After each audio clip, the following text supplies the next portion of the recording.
Tertúlia. Meu boa tarde aí para todos e todas. Hoje é dia 20 de julho de 2012, sexta-feira. O verbete é de número 2361. Ele tem 6 páginas, 48 logias e 18 máximos. Eu lembro que na divisão do detalhismo tem 12 máximos. O tema é perfil assistencial grupo kármico. A especialidade é em interassistenciologia.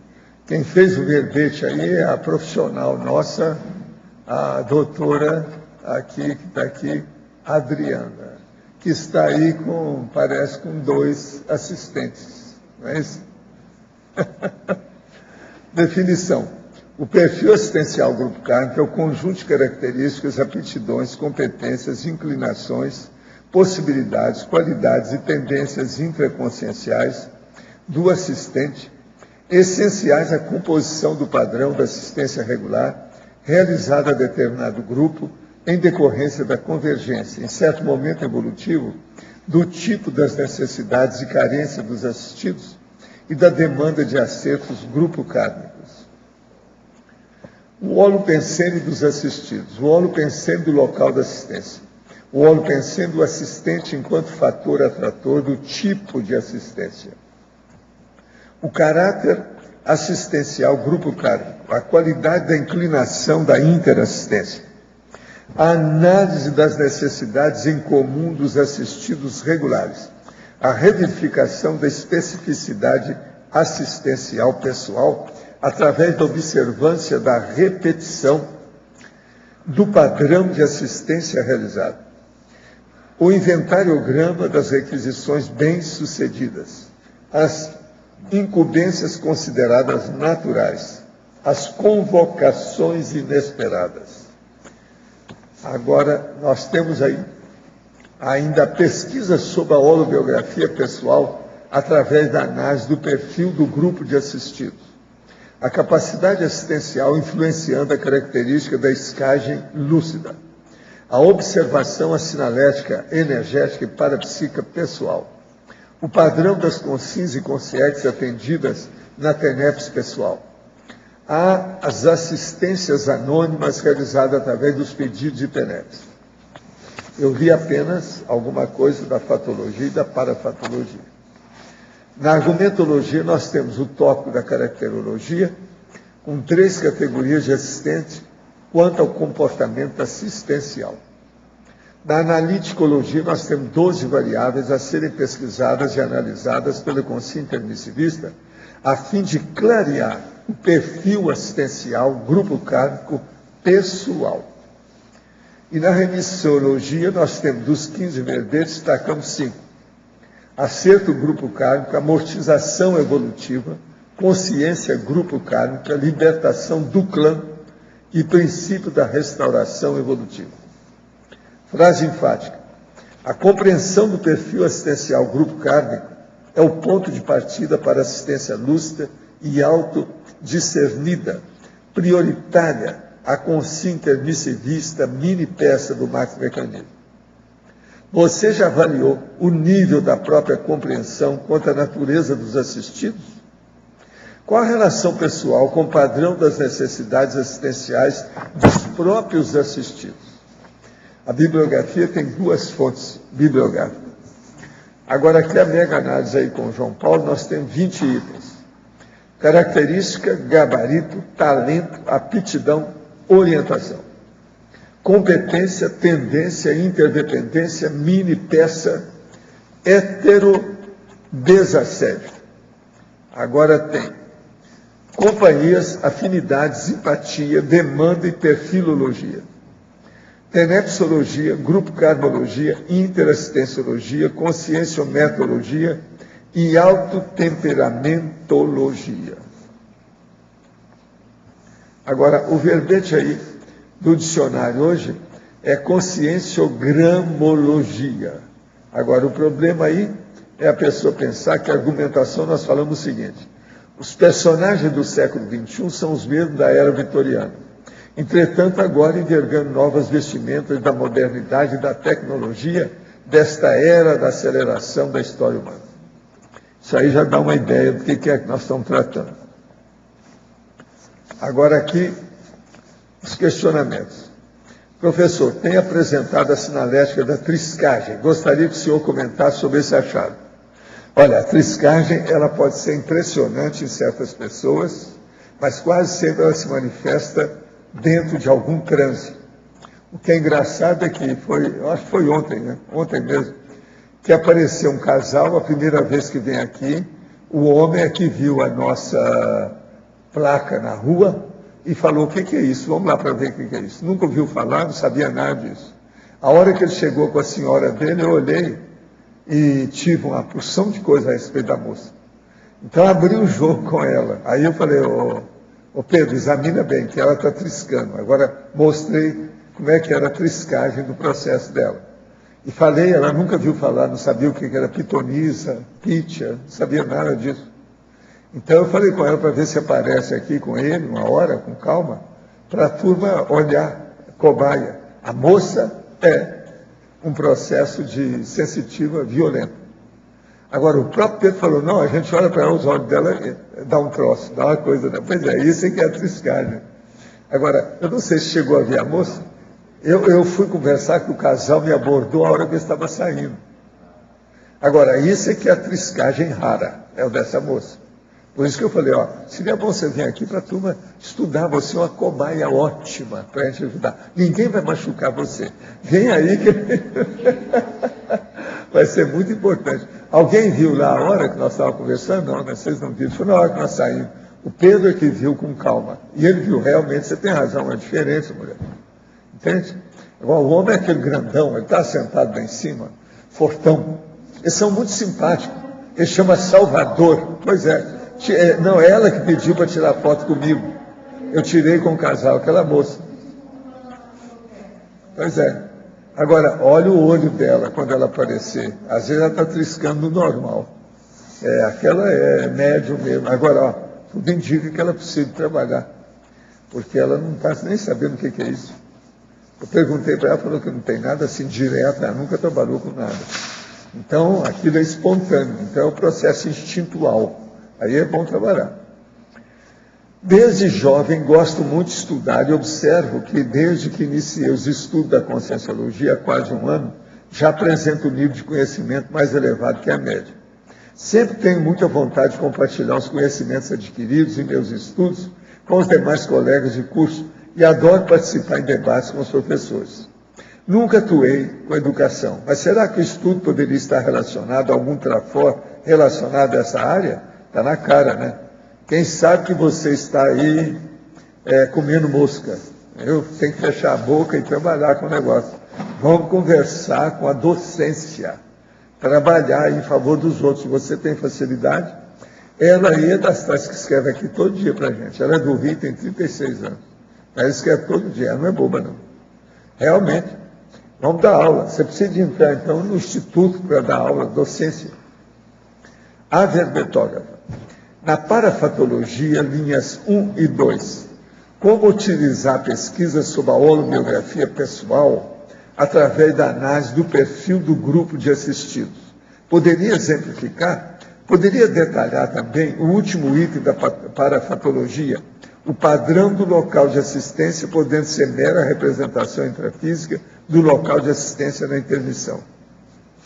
Quer dizer, é a linha 1 e 2 e depois essa do padrão do local. Tá certo? Então, com relação à pesquisa sobre a holobiografia pessoal, né, o que a gente vê que é interessante dessa análise do padrão do seu perfil de assistidos? E veja, nada por acaso. Se hoje em dia você está assistindo determinado grupo de consciências e que você possa vislumbrar que tem um padrão definido de carências, e uma vez que você consegue, de fato, fazer assistência a esse padrão de carências dos assistidos, isso mostra que você não conquistou essa competência nesse momento apenas atual da sua vida intrafísica. Muitos talentos seus, você já vem conquistando de vidas em vidas e ações em ações. Então, veja. Se você começa a fazer determinada assistência para um determinado tipo de carências, externas. E o que isso mostra? Que você começa a perceber qual o tipo de competência que você tem e você começa a ter um vislumbre dentro do processo seu de holobiografia do que você já fez, com o que você já trabalhou, quais eram as relações de competências suas com as outras pessoas, com as outras consciências. Veja, às vezes uma pessoa que vai trabalhar no processo de direito e ele vai atender gratuitamente as pessoas com o processo de direito, que isso pode acontecer. Então, muitas vezes, essa pessoa ela tem aptidão para poder tratar e entender das leis, fazer um julgamento crítico com relação a essas leis, e ela, muitas vezes, ela está trazendo para a assistência um determinado grupo a quem ela já deve.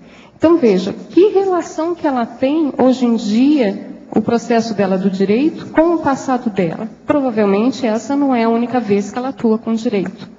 O próprio processo da medicina, a mesma coisa. Muitas vezes a pessoa é médica numa vida, mas ela já trabalha com processo de saúde, a saúde clínica, a saúde física ou a saúde psíquica, há muitas e muitas vidas. Então, se ela consegue identificar um padrão de assistidos, e a competência dela com esse padrão de assistidos, ela muitas vezes começa a ter o vislumbre de como é que é a relação disso com a holobiografia dela. O que ela já fez, em que ela já foi bom, quais são as ações e experiências dela passada. Então, assim, você estudar o seu padrão de assistidos, isso é uma linha de pesquisa para você estudar a sua própria holobiografia.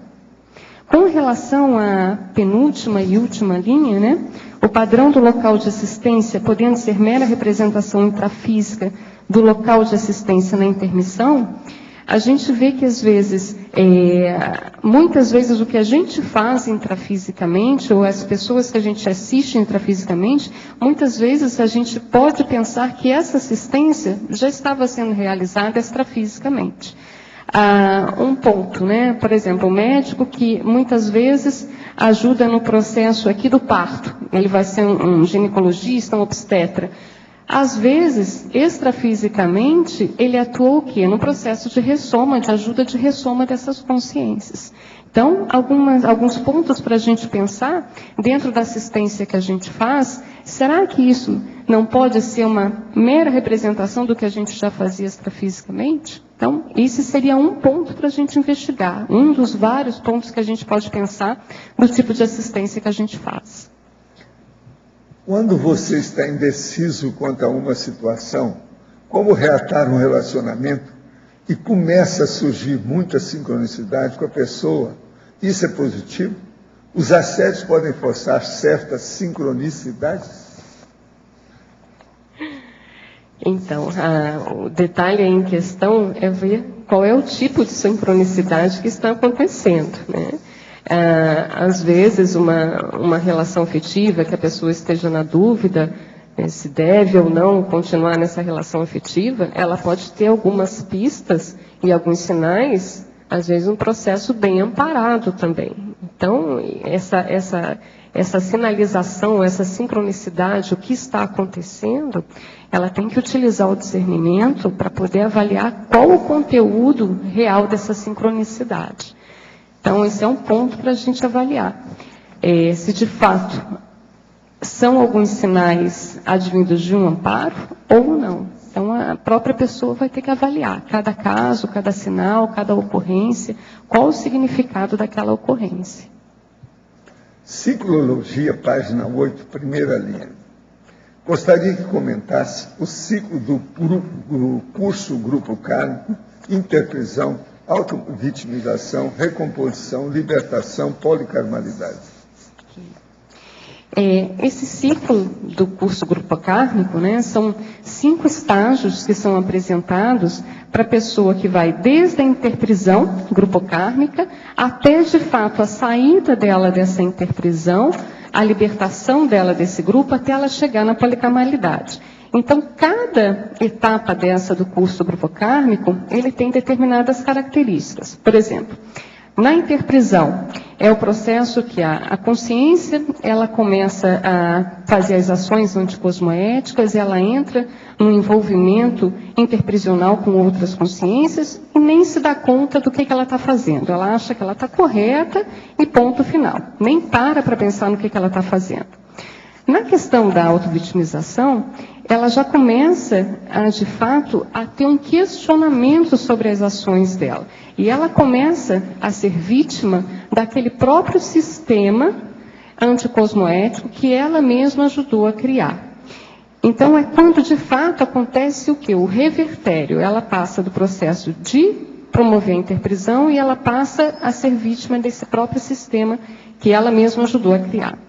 Depois, a fase de recomposição é quando ela, mesmo vítima, ela assiste às vítimas anteriores dela. Ou seja, quando ela começa a procurar fazer assistência e reconciliar com as próprias vítimas anteriores dela. Na libertação, ela começa a ter um vislumbre de fato, de estar saindo dessa interprisão, né? Reduz essa pressão assediadora e a pessoa começa a ter um maior discernimento, um maior entendimento sobre o processo da humanidade. Até que, de fato, ela chega na fase da policarmalidade, e ela tem o universalismo, a holomaturidade, ela, de fato, tem esse discernimento maior e ela não pensa mais para ela. O tempo todo ela se torna doadora, não necessariamente com o que ela vai ganhar, mas com o que ela pode doar. Então, veja, esse ciclo do curso Grupo Kármico, ele é muito importante para a gente entender o processo do perfil assistencial Grupo Kármico, que nada é por acaso. Então, dentro desse processo do perfil, você entendendo a sua posição atual dentro desse curso Grupo Kármico, você vai, com a compreensão do seu perfil, a quem você deve assistir prioritariamente, isso vai ajudar a você passar por essas etapas do curso Grupo Kármico. Gostaria que ampliasse 3 temas, por favor. Primeiro, patologia, página 6, final da 4ª linha de baixo para cima. As incumbências consideradas naturais.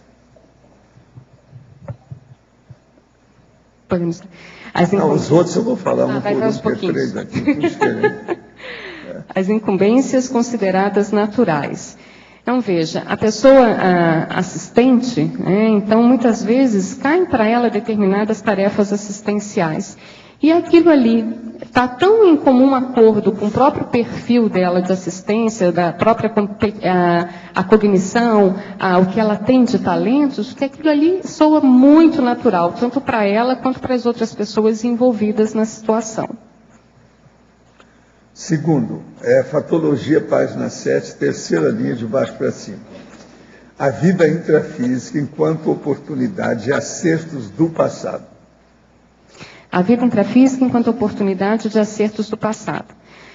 Nós não nascemos aqui à toa, né? E nem a passeio. Então, nós estamos aqui, nós temos um objetivo dentro desse nosso processo, dessa nossa vida intrafísica, e aqui é uma grande oportunidade para a gente, de a gente reencontrar com pessoas do nosso passado, pessoas a quem a gente deve, onde a gente já cometeu erros, e onde a gente precisa nos desculparmos e, ao mesmo tempo, fazer assistência, né? Então, nós estarmos nessa vida intrafísica é uma grande oportunidade para a gente poder fazer esses acertos. Terceiro, fatologia, página 7, 3ª e 4ª linhas. A escolha egóica quanto aos assistidos, levando à perpetuação dos erros do passado. É interessante, e isso eu vejo assim, já vi muito no caso da minha profissão. Eu sou médica e a gente vê, às vezes, a dificuldade de quando as pessoas não podem escolher o assistido que ela quer, ela ter dificuldade para lidar com aquele assistido. Agora, veja, isso é uma grande incoerência, né? Porque se aquele assistido, ele vem para você fazer assistência, a obrigação é sua, o débito é seu, a responsabilidade é sua. Então, quando você rechaça aquele assistido que chega para você, isso é um problemão. Na verdade, a gente diz que isso é o tiro no pé, né? A pessoa chega ali, é uma grande oportunidade, às vezes há séculos não reencontram, chegou ali para você ter aquela oportunidade de assistência, e por uma dificuldade egóica, por algum egocentrismo, algum trafar, ou não quer se chatear, ou não tem paciência, enfim, alguma dificuldade do próprio assistente, e ele não quer fazer assistência àquela pessoa que chega para ele. Então, isso é um problemão. Eu tenho aqui as pontuações do IPC das equipes do curso do ECP1. De anteontem, a equipe docente. Então, eu vou ler para vocês verem como é que já tem muita diversificação nesse trabalho. 94 professores, 20 são professores orientadores, 27 professores efetivos, 6 professores convidados, 41 professores de informação, 13 ICs representadas no quadro docente. 24 verbetógrafos da enciclopédia, 24. 73 tenepsistas, 25 inversores, 69 reciclantes, 54 mulheres, 40 homens. Estão vendo que está bem diversificado, o quadro está aumentando das coisas. Agora, aqui tem os nomes das pessoas, de tudo que eles arranjaram para mim. Muito interessante. 19 equipes executivas, totalizando 55 voluntários atuando na formação das turmas do ECP1. Agora, gente, eu estou aqui com o CAEC Debate. Se alguém quiser ver a listagem aqui, até dezembro, no domingo, tem aqui a listagem dos temas que eles vão debater. O participante poderá exercitar argumentação racional, ampliar o seu senso crítico e contribuir com as pesquisas da conscienciologia. Agora, lá não é só o presencial, não, né? Vamos entender isso. É também online. É bom aqueles que estão pesquisando desses temas, se tem algum que vai pesquisar o que está falando, ou que vão falar, do livro que você está escrevendo. Essa turma que está aí, estão bobeando nisso. É bom ver, está aqui, quem quiser ver, lá na recepção também tem isso. Agora, eu queria falar para vocês sobre esse jornal que está lá, para quem quiser pegar. Eu não sei se todos aí já viram, tem um jornal lá, que nós estamos fornecendo. É a Gazeta do Iguaçu, é esse número aqui, de hoje. O nosso amigo aí, o Carlos Maranhão, tem aqui uma coluna na página B2, sobre a região. É o dia de hoje, sexta-feira, 20 de julho. Então ele escreveu: conscienciologia, não acredite em nada do que eu vou escrever. Experimente conhecer.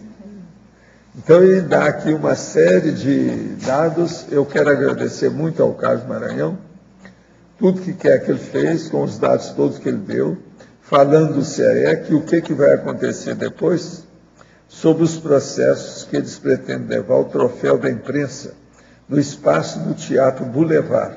Vai ser no dia 19 de outubro próximo. Então, desde já, vocês já ficam sabendo disso aqui, e qualquer coisa vocês leiam aí, que ele dá todos os detalhes nossos, o que ele achou. É a primeira vez que ele vem aqui, eu conversei com ele 20 minutos sobre o assunto, ele anotou aí as coisas. Ele é um dos grandes jornalistas do Brasil.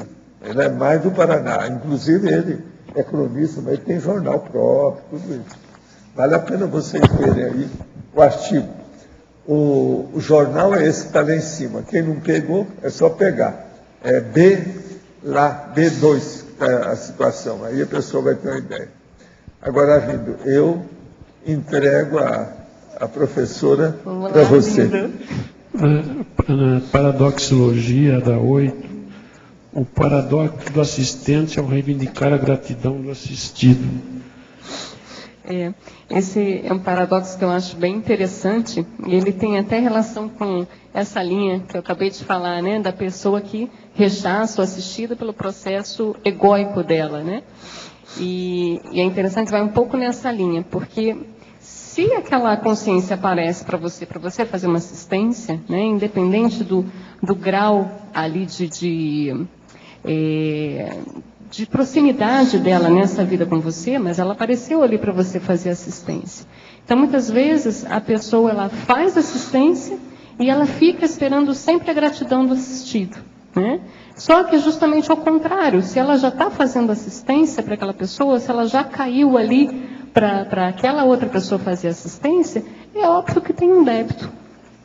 Então, é totalmente incoerente você ainda ir lá e solicitar a gratidão do assistido. Isso aí não seria o normal, né?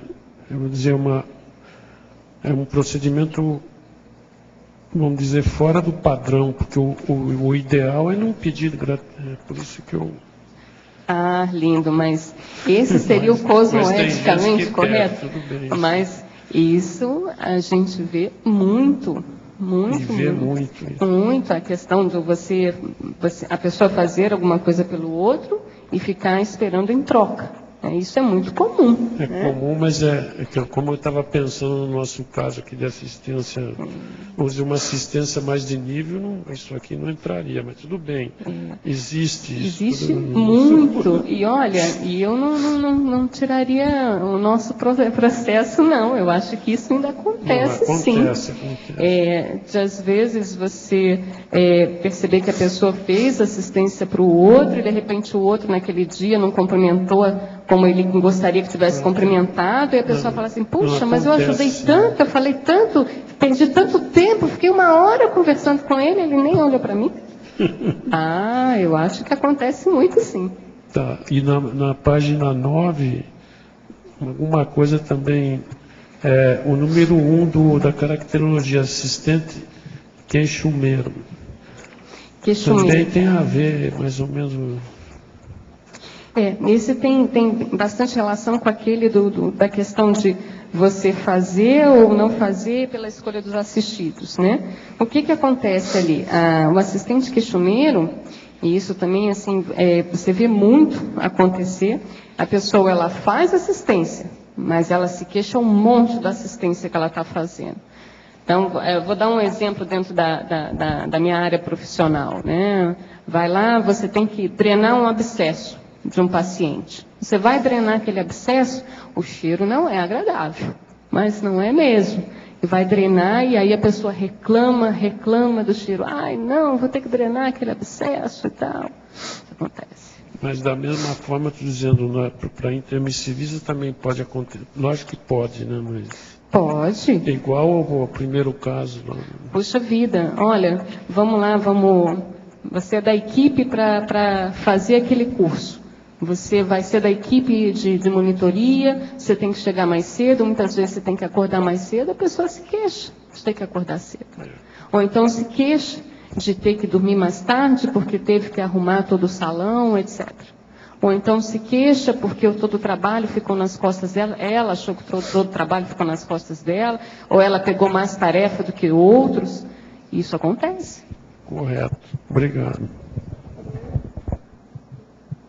Em Principiologia, na página 7, no finalzinho da 2ª linha, você fala do princípio da restauração evolutiva. Tá ligado. Você pode comentar sobre isso, por favor? Esse princípio da restauração evolutiva foi um verbete que o Locha apresentou esse ano. Eu vou falar aqui um pouco sobre esse princípio, se ele quiser complementar. O princípio seria o seguinte, é você justamente anular os seus erros do passado a partir do momento que você começa a corrigir e compensar os danos que você fez a determinada pessoa ou ao grupo de pessoas. Aquele momento que você começa a se reconciliar com ela e você sai da interprisão grupocármica, né? Esse princípio da restauração, ele seria um processo ele seria uma parte da diretriz da PROEX. Então, é você compensar o outro, corrigir o dano que você fez ao outro, né? E nisso você começa a anular os seus erros do passado. Tá? Então, assim, dentro da questão aí do perfil, até ali na interaciologia, ali na 3ª linha, né, eu coloquei a interação talentos pessoais, ou seja, aquilo que você é bom, aquilo que você sabe fazer, aquilo que você tem competência para. com as necessidades grupocármicas, ou seja, as carências, as demandas assistenciais do grupo, e com isso você fazendo o processo da restauração evolutiva, ou seja, os seus talentos, a necessidade do outro, você começa a consertar os seus erros do passado. Dentro daquele tema que você estava respondendo para o Arlindo, a consim, que é o assistente que fica esperando a gratidão. Ele também tem o contraponto disso, que não serve para justificar a consim ingrata com a assistência recebida. Não justifica uma coisa, não justifica a outra, né? Então, tem a outra contrapartida, que é a consim começar a fazer assistência a partir da gratidão. Porque a gente vê assim, como um sentimento mental somático, a gratidão, se a pessoa consegue sentir, que é um processo intelectual, racional, não é um processo emocional. A partir do momento que ela começa a sentir gratidão por tudo que ela já recebeu, é que ela se torna um assistente mais qualificado. Como que você vê isso? É interessante, porque aí a gente começa a pensar justamente naquele processo de você sair da fase da libertação para a policarmalidade. Que é justamente assim, olha, você para de pensar em si, ou na gratidão que você recebeu, ou naquilo que você foi grato. Você para de pensar em si e você começa a fazer para o outro. Você é independente da situação que aconteça, você faz. Então, é claro que para você chegar nesse nível, você tem que ter uma cosmovisão e um processo de holomaturidade muito maior. Que é a questão justamente do quê? Você saindo do egocídio, você parar de pedir para si, e você com isso, um processo da gratidão, obviamente, você tem que ter esse entendimento, porque senão você também não é grato, porque você acha que você tem que receber, não é isso? E aí o processo não anda. Dentro disso, da questão da pessoa ter o desenvolvimento da gratidão, o processo a partir da holomaturidade, até tem aqui, dentro da sindromologia, que é justamente na penúltima linha, a síndrome da vitimização enquanto atraso evolutivo. Ou seja, a pessoa que ela não tem o processo da gratidão, ela se sente vítima o tempo todo. Eu mereço. Então, eu é que preciso. Então, aí fica difícil entrar no processo da gratidão para você correr atrás e você passar a fazer assistência. Você vê que é um fio da navalha isso, porque o assistente, muitas vezes, ele é o consumidor voraz da assistência recebida. Ele faz, mas ele é um consumidor voraz da própria assistência. Enquanto persiste essa postura, você vê que não começa a ter aquele acúmulo de assistência que a pessoa que faz a assistência realmente desinteressada, isenta e natural, ela começa a ter, que é um crescimento exponencial que ela vai tendo. E muita gente está fazendo assistência, mas ainda não teve esse crescimento, devido talvez à ausência dessa postura grata. É só um consumidor, por outro lado, voraz da assistência por causa das carências, né, pessoais. Um outro ponto para a gente pensar, né? Quando você faz a assistência, quem quer que seja, né? Não tem jeito. Primeiro a ser assistido é você. É você que ganha com aquilo. Não tem como. Primeiro que você acerta coisas suas que foram inadequadas. Segundo, que para você fazer a assistência, em algum nível qualquer que seja, você já vai para uma postura de doação. Sendo uma postura de doação, muitas vezes você reciclou já alguns traços para você poder fazer aquilo. Né? E um ponto assim, que eu vejo assim, como fundamental, a questão da vitimização. Enquanto a pessoa fica se colocando no papel de vítima, ela não consegue partir para outra. Né? E aí entra muita questão também do egocentrismo. Ou seja, ela é a grande merecedora. Então, ela que sempre precisa, ela que tem que receber, ela que é dentro do processo de ser o máximo. Né? Então, daí ela também não parte para a próxima.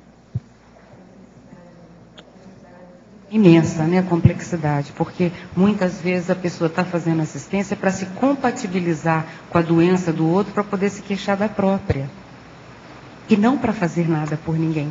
É porque ao se aproximar de quem sofre, a pessoa tem um ambiente adequado para falar do próprio sofrimento. Quer dizer, é uma vitimização disfarçada de assistência, até certo ponto.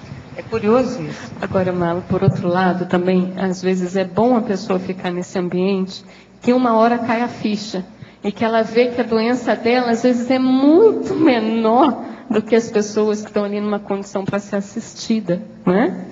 E ali, assim, uma hora cai. Para todos nós. Já é válido. Né? O próprio processo que a gente vê externamente na SOCIM, o voluntariado. Né? Muitas vezes, exatamente, saindo do voluntariado conscienciológico, pegando a questão do voluntariado na SOCIM. Então, muitas vezes a pessoa, eu já vi muita gente com depressão, ela vai para um voluntariado, ela vai fazer um voluntariado, ela sai da depressão. Por quê? Ela sai do processo egocêntrico dela, das solicitações dela, das dificuldades dela, ela parte para assistir o outro. Ela sai dela e começa a ver o outro. Isso é fantástico. O processo da felicidade que o voluntariado dá para a pessoa. Adriana, na fatologia, por favor, na linha 3, a reverificação e a especificidade assistencial pessoal através da observância da repetição do padrão de assistência realizada. Você poderia aprofundar, por favor? Sim.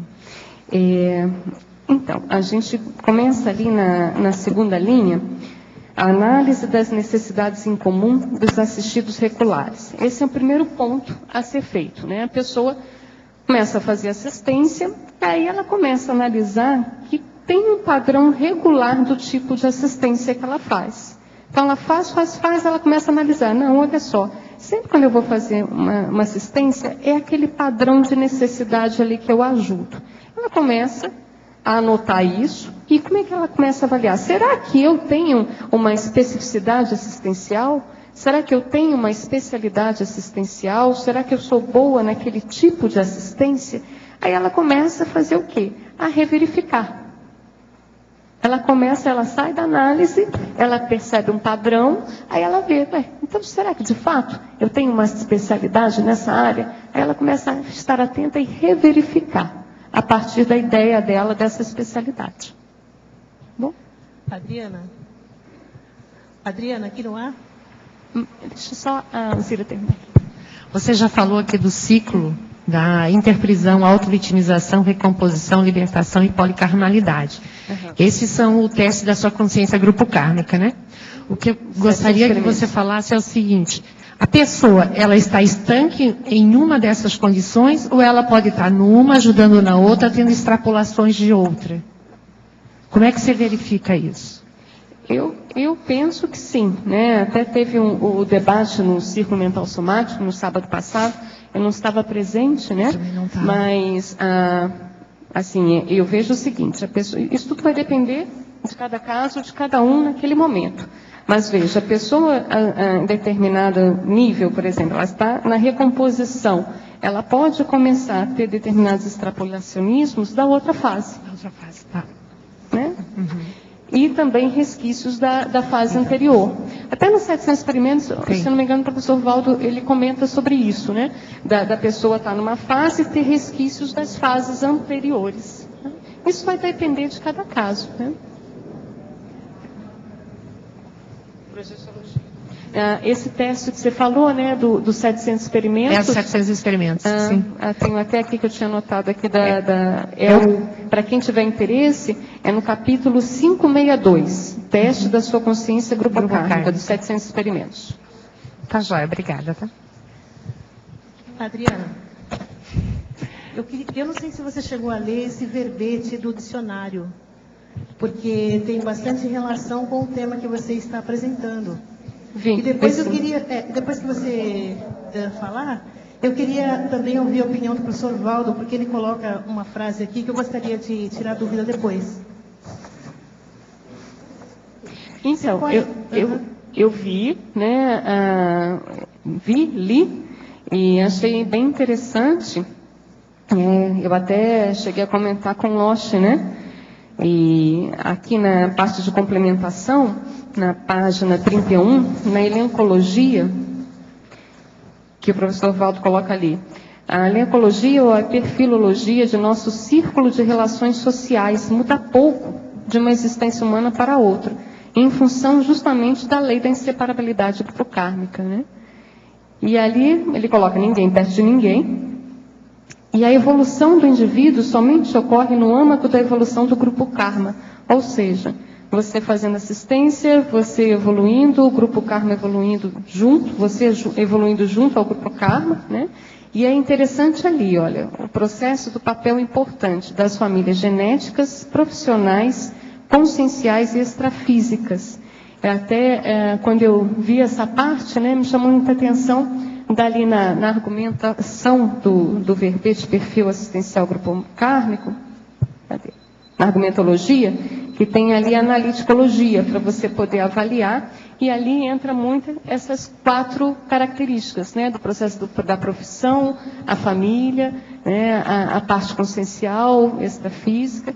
Aí eu gostaria, professor Valdo, acho que aí é com você que ela está solicitando. Uma coisa séria, que as famílias, por exemplo, genéticas, influem a família do pai, a família da mãe, a família do duplista ou da duplista, entende? E depois, o que acontece com o genro, a nora, as famílias, tudo isso é família genética, que envolve o processo, né, mais direto. Então, começa tudo por aí. Agora, a mais séria para nós aqui nessa dimensão são as famílias conscienciais, que é justamente a nossa aqui. Então, por exemplo, a pessoa vem para cá, ela tem um contato com a família da CCCI em geral. Depois, ela se destaca ou escolhe um local que é uma IC específica. Aquilo tudo ela fica mais categorizada com a família consciencial específica, especializada dela. Então, isso tudo mostra a interconvivialidade mais profunda de todos nós. Nós não podemos fugir disso, é bobagem. Aquilo que é da pessoa vem para ela e não tem jeito dela fugir. Isso é praticamente inevitável. E isso tudo é baseado naquele processo. Toda ação nossa tem testemunhas, no mínimo extrafísica, e fica registrada para sempre. Isso aí segura o processo da família. Porque os afins se atraem, né? Não tem saída. Como é que fica? Ainda na introdução, o senhor coloca na última frase, vale começar examinando detidamente o nosso entorno. O nosso entorno. Agora ali no centro do verbete, do mesmo parágrafo, o senhor coloca os besteiróis, os mitos, fanatismo. Então, isso daqui tem ligação com essa última frase. Tem. O nosso entorno está rodeado desses itens aqui.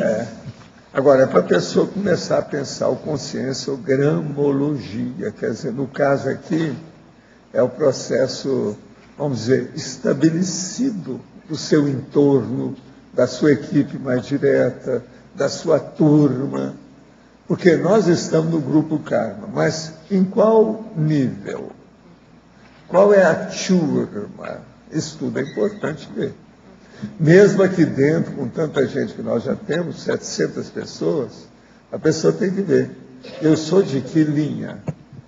Eu estou em qual? Dentro desse mar de pessoas, eu pertenço a qual? Entende? Qual é a onda da história? Ou, se vocês quiserem, por baixo, é o processo, a corrente submarina. Professor. Tem que ver. Vocês são de que corrente? Pois é, dentro dessa linha que o senhor está falando, por exemplo, eu vejo que tem voluntários que está em 1 e 2 ECs, ou até em 3. Como é que ela vai fazer essa... Ela ainda não definiu. Não definiu não, né? Você, por exemplo, já fez 500 com 5 lá, com 5 cobaia. É preciso ver o seu grupo Karma também, como é que fica nisso. Eu tenho observado isso bastante. Quantas você já fez? 43. Pois é, 40. Agora, vocês estão morrendo de inveja, né? Tem uns aí que nunca fizeram nada de Consim Cobaia, que vergonha. É que isso, com isso você a gente começa a ver. Você dá um jeito, você já entrou no Consim Cobaia? Tem que aparecer lá. Confie em você. Confie em você. Ainda mais ela que é boa para falar, tal, se comunica bem. Vai ser bom. Mas então o correto é a pessoa chegar numa linha, professor, e ficar nela. Quanto mais jovem a pessoa fizer o Consim Cobaia, melhor. porque vai descortinar o processo. O ideal é o seguinte, é fazer o jovem chegar aqui e fazer o Consincobaia. Daí 2 anos ele voltar, daí 5 anos voltar. Por aí vai ver o que deu. Professor. E ele anotar isso tudo. Isso é importantíssimo. Deixa eu só, eu vou assim, clarear um pouco a questão da Consincobaia, porque a Consincobaia, a pessoa chega lá assim com uma ilusão de que na primeira vez ela vai conseguir se abrir. E não é. Só é muito pouco. Não é. Vai levando um muito tempo. pouco. Mesmo para a análise da turma sobre ela ainda é muito pouco. Tendo mais é melhor. Então, você deve ter começado a discernir a sua realidade lá pela 25ª Cobaia. Foi quando eu fiz uma sequência de 1 ano seguido. Que aí no final eu pus tudo no computador, eu vi quais são os atributos para hoje eu acho que você entende você bem. Hoje dá para te dizer. Mais do que qualquer uma aqui. Auxiliologia total. Não, mas agora, assim, para clarear, porque as pessoas, assim, quanto mais elas vão fazendo, elas vão se enxergando de fato, porque a gente tem muita questão da autodefensibilidade. Né? A vida ajuda muito a gente, sabe, o chefe. Por exemplo, atualmente está fria, a gente precisa de usar uma touca. Não, é para não mostrar. É muita gente usando a touca, não é só você. Esse é uma outra reci. Pois é. Essa é outra reci mais dura, mas tudo bem, professor. Faz parte do processo. Agora, Evaldo, você comentou o processo, né, de quanto mais cedo a turma faz o Consincobaia, melhor, né? E a gente vê, a gente está na semana do Congresso dos Inversores, e a gente vê o processo do Consincobaia com o serenário que eles vão ter no campus da Sinvex. Nossa, isso vai otimizar tudo, né? Vai ser o máximo. Tudo isso aí vai potencializar o trabalho da turma. Vai ser o máximo. A pessoa sai porque hoje mesmo eu tinha falado isso aí, falei com a turma, sobre o processo de fazer o serenário a partir de jovens é outra coisa. Porque o serenário é um negócio para os centenários. Agora o jovem começa a mexer com isso, é o máximo. Porque o centenário é que tem que estar de olho, sabe, da 4ª idade, no meu caso, porque nós estamos próximos para repartir, né? A gente já está fazendo as malas, tal, já está com o passaporte na mão, tudo pronto para deixar vocês. Entende como é que é? Então é muito importante o serenário. Tipos de família, mas o livro, ele cria uma família virtual. Não, ele amplia a própria família da pessoa. Apenas ela vai ficar conhecendo aqueles membros que não tem muito contato. Ela vai ampliar esse contato. Então vai ter uma convivência mais ampliada. Mas a turma é a mesma. Dentro da especialidade assistencial da pessoa, aquela linha que ela escreve tem a ver com isso. Agora, ó, eu tive um processo que aconteceu na minha vida que me ajudou nisso. Vocês têm uma ideia do que é? Negócio formidável. Eu desejaria que todo mundo passasse por isso, mas não posso oferecer, hein? Não. Nada disso. O que é? Hein, ô Nader, o que é que você acha?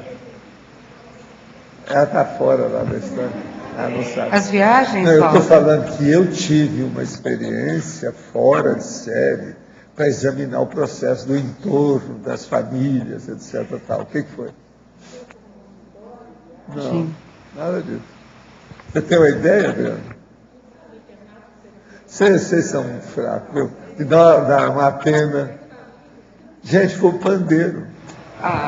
Mas aí não vale, né? Como é que vocês não pensaram? Não, aqui, ó, você é a segunda. Hoje de manhã eu já te mandei para o escambau. Agora essa é a segunda. Se tivesse mais uma tertúlia, seria a terceira. A Vera, precisa de ver a comida dele, se ele está se alimentando direito. Está batendo quina alguma coisa aí, sabe? Não, porque ele geralmente segue o meu pensamento. Hoje já é a segunda que ele falha. Isso é errado. Ó, anota aí. Viu que isso vai ficar registrado, tá? Dia 20 de julho. Não, mesmo, porque como é que você... Mas você está vendo? Aí, ó, vem cá. Eu falo essas coisas e cito a coisa pelo seguinte. Como é que vocês ficam fora da realidade extrafísica? Gente, nós estamos falando do pandeiro aí, então essa semana foi ali, ó. Todo mundo esqueceu, ninguém falou nada. Eu falei tudo nesse negócio, meu povo, a turma que vinha lá, o que é, expliquei tanto. Você estava aí, você ouviu. Tudo, eu falei tanta coisa. Agora, é o quê? Eu desejaria fazer um pandeiro para cada um aqui, mas não tem jeito. Isso aí é impraticável, não dá. O pandeiro foi um negócio de doido. Coisa de doido. Por quê? Por exemplo, eu vi o processo daquele povo que estava indo embora, eu com o enumerador. Mas aquilo tudo está indo embora, aquilo lá não resolve, aquilo é faroel, é despedida, tchau, está abanando o lenço, isso não resolve. Pois é, mas agora lá não, o negócio é muita gente. E outra coisa, você via direitinho quem é quem. No pandeiro não tinha saída, porque o ambiente lá destacava a realidade da pessoa. Então, o que eu quero dizer para vocês é o seguinte: seria bom vocês pensarem que todo o holopensene, principalmente o extrafísico, ele, vamos dizer, anatomiza quem aparece lá dentro. Então, ele disseca a sua realidade. Não há mais aparência, não há mais tapiação, não tem jeito de haver acobertamento. Aquilo fica exposto. Entende? Agora, lá, eles fizeram isso, vamos dizer, com o suprassumo. Foi paroxístico, para não haver dúvida, para poder ajudar as pessoas, as consciências. Entende? Então, isso... para mim, um dos motivos que eles fizeram o pandeiro foi isso. Eles queriam colocar a pessoa... Por exemplo, é como se ela passasse naquele processo da alfândega. Chega lá no aparelho e vê tudo. Vai ver tudo, a pessoa pelada, do ponto de vista da evolução. A realidade dela. O pandeiro permitia isso, pelo jeito.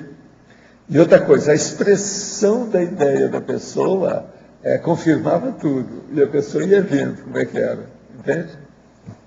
Agora, uma coisa impressionante, é que lá você podia ver quem era pré-serenão e quem tinha serenão, dependendo da situação, porque estava todo mundo junto. Isso não é fácil, isso é mais raro. Você está entendendo? Não é todo lugar que você vai ver ali vários tipos de personalidade, desde o pré-serenão, que é o que acontecia lá, porque lá não tinha consréu propriamente dito, essas bravas, não tinha isso. Mas, por exemplo, o pré-serenão, o desperto, semiconsciência, o evoluciólogo e o serenão. Tudo isso, às vezes, você via tudo ali. Agora, muitas coisas ali, eu fiquei observando para mim ter uma noção maior da realidade aqui. Agora, Valdo, essa questão da discriminação desses níveis no mesmo local, existia algum fator? Era o processo da energia, a aura que chamava a atenção, que você identificava? Não, é o holopensene que eles criaram. Não, eu digo... lá foi feito para isso. Para você saber... É como se fosse uma incubadora da realidade. Mas eu digo assim, para você saber, aquele ali é desperto, aquele ali é serenão. Eles se anunciavam... Não, isso é você que vai ver. Não. Então, qual era o indicador que você usava? A hora que vai... A aura dele? Não precisa, pelo processo que havia. E quando era muito avançada, a maioria tinha muita telepatia. Então, eles falavam, mas às vezes nem precisava falar. Todo mundo já está entendendo tudo que está vendo. Entendeu como é que é? Isso é o seguinte, você se antecipa à compreensão. A realidade é essa. Você se antecipa à compreensão. Isso muda tudo.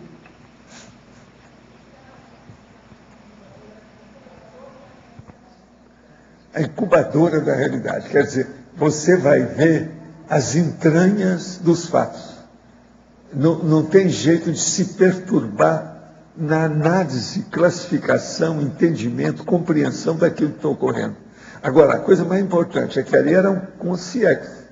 Então você via a consciência do jeito que ela é. Agora, era muito engraçado quando eles levavam as pessoas que ainda não tinham curso intermissivo. Às vezes, algumas recebiam choque. Consciência, que eu estou falando. Não era só consciência que tinha choque, não. Tinha consciência também. Eles atendiam. Mas essa, geralmente, era tudo separada, tudo. Tinha gente que estava tomando conta, tudo, com calma. Havia sempre uma liderança, tipo Cicerone, para classificar o povo e conduzir. Entende? Agora, é uma coisa difícil. Eu não sei, mas eu talvez nunca mais vou ver uma coisa igual essa. Vou ver coisa parecida, né, nas Comunex avançadas, talvez aí, por exemplo. Aí na Intervut tem coisa até melhor do que essa. Deve ter algum, igual esse negócio, salão de convenções. Você já pensou um salão de convenções que deve ter lá? Deve ser um troço.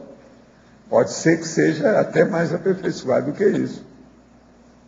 Agora, aí nesse caso, eles devem fazer assim uma espécie de, vamos dizer, discriminação, né? Uma classificação de gente, para não criar problema.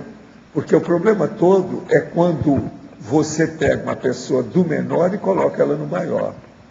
Isso aí é que cria o pior problema. Tem que ir com calma. Todo mundo tem que estar dentro do nível da própria pessoa. Agora, aí na Intervut, eles devem estar olhando muito isso. Que também eles vão fazendo a coisa aos poucos. Eles não se afobam. Eles não avançam. Eles não se antecipam erradamente. Professor Valdo, a construção, por exemplo, do pandeiro, é similar em outros planetas? Pode ser uma hipótese que seja a construção pandeiro ou outro tipo de nome, né? Quanto à ideia de Rurbeck, do planeta? Não, eles devem fazer isso, né? Isso tudo aí já foi cópia de algum lugar, né, que eles viram, mas era o melhor. Agora, eu já tinha ideia disso, a turma toda já tinha ideia. Agora, para fazer, teve gente de alto gabarito que mexeu nisso. Isso é a criação de um cenário temporário, mas de grande, vamos dizer, funcionalidade. A parafisiologia disso é uma coisa de doido. E a paratecnologia? O pandeiro é uma coisa inesquecível. Quem passou por lá com muita consciência não deve ter esquecido, não vai esquecer, não tem jeito. O negócio é muito sério. O que havia, que era uma incubadora de compreensão, de intelecção, de cognição, entende? Pelo processo do contato, da comunicação. E tudo dosado especificamente de acordo com o nível de assimilação de quem estava lá. Isso é impressionante a gente pensar. Agora, o que é engraçado é que eu nunca vi nada disso em livro nenhum. Agora, Valdo, lá no pandeiro, esse processo da assimilação, da manifestação do outro, né? Muitas vezes podia acontecer de você encontrar aquela consciência e você instantaneamente se lembrar de uma vida que você teve com ela, que foi importante. Você há de ver o tanto de congratulações que aconteciam. Tinha gente que eu acho que eles deixavam sem encontrar há 800 anos, há 1000 anos. Você está entendendo? Agora, você já pensou toda a curiosidade das pessoas para saber o que aconteceu com o outro? Ele querendo saber de você, você querendo saber dele. Lá, às vezes, não dava oportunidade para isso. Eu só havia... o negócio não era fácil. Que a gente mais... E tudo condicionado, já tinha um objetivo, as coisas todas assentadas, a planificação, o planejamento, tudo feito. Então, a pessoa era para aumentar a cognição dela. Então, só mexer com bobaginha de essas curiosidades que a gente tem, interfamiliar, ou de intimidade, lá era muito difícil. Muito difícil. Sr. Valdo, no pandeiro, até, o que eu estou entendendo, assim, era atendimento no atacado, né, de todo mundo. Mas, assim... Não, mas tinha também a individualização. Vinha depois, dava um problema. Outra coisa, destacavam, mostravam a certa pessoa, davam um exemplo. Eles mostraram um monte de consciência. Esse é um exemplo. Ela saiu assim, assim, assim, assim, assim, assado. Mostravam tudo. Tinha cada coisa do ar que está vendo. Esses cursos que nós estamos dando, tudo caricatura. Lá o negócio é muito mais sério. Muito mais sério. Agora, pense no problema da autocognição profunda, sistemática, detalhista. É isso, o pandeiro era para isso. Era um laboratório grandão, muito sério, e que permitia o coletivo, quer dizer, o grupal, né, o generalizado, o generalista. Isso aí é o máximo, que é o panorâmico. Agora, lá dava também uma ideia muito grande, através do indivíduo, você ter o problema da cosmovisão. Então, o indivíduo na cosmovisão, que é uma das coisas mais difíceis que nós temos. Aqui, por exemplo, eu bato nas duas coisas. Primeiro, a pessoa vai fazer com 5 cobaias da Alzira, ok. Mas a coisa mais séria é caminhar, sair da monovisão para a cosmovisão. Eu vivo falando isso. Agora, ó, isso tem, eu não inventei nada disso, não, é tudo coisa de lá. Entende? Pois é, foi disso, eu já expliquei lá, mais ou menos, aquilo elementar, para o povo começar a entender. Abordagem micro-macro. Eu trouxe, nós debatemos aqui.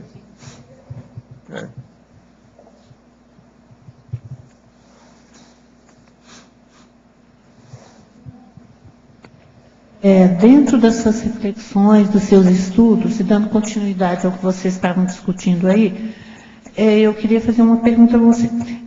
O seu verbete é perfil assistencial grupo kármico e tem a tematologia neutra. Dando continuidade a um verbete perfil assistencial policármico, esse verbete teria uma tematologia homeostática? Olha, dentro da explicação por que esse tema é neutro, tá? Desse daqui, do perfil grupo kármico, ele é obviamente neutro porque tem que ver o que a pessoa vai fazer com aquilo, né? Ela conhece o perfil, ela sabe o perfil, e aí? O que ela vai fazer? Ela vai atuar a favor, vai utilizar contra, como é que vai ser? Né? Dentro do perfil assistencial policármico, que seria o que você estaria sugerindo, não é isso? Como se fosse uma continuidade, né? Aí a pessoa, ela estaria mais especialista ainda e numa possibilidade de ampliação de assistência a partir dessa especialidade, né? Ao nível mesmo da policarmalidade. Se a gente for pensar do ponto de vista, através do curso grupo kármico, o processo da policarmalidade, com a holomaturidade, cosmoética, é difícil pensar nele neutro, né? E eu pensaria nele homeostático. Tá bom, obrigada. Agora, gente, o que eu estava falando, mais ou menos, uma síntese é isso aqui, a autocompreensão. Nós precisamos compreender as realidades fora de nós. Por exemplo, consciências, objetos, energias, a fim de compreendermos as realidades dentro de nós. Se a pessoa pensar nisso, ela vai começar a entender por que a gente insiste no conscienciograma, na consciência-terapia, no processo da consciência, no problema de fazer o cosmograma das coisas, das pessoas, das notícias, que é o jeito da gente... Aquilo que você compreende fora, depois você tem que ver como é que aquilo se reflete dentro de você. O que é que existe lá dentro? Porque tudo é reflexo. Não, o que eu falei aqui é o seguinte, autocompreensão. Precisamos compreender as realidades fora de nós, consciências, objetos, energias, a fim de compreendermos as realidades dentro de nós. Sem isso é difícil.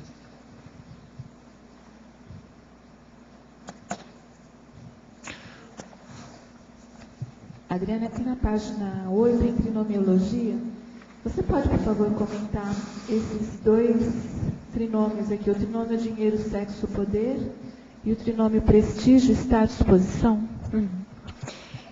Então, eu coloquei esses dois trinômios, né, que tem muitas vezes relação com o processo dos caprichos pessoais e que podem desviar seriamente a pessoa do perfil assistencial grupo kármico dela.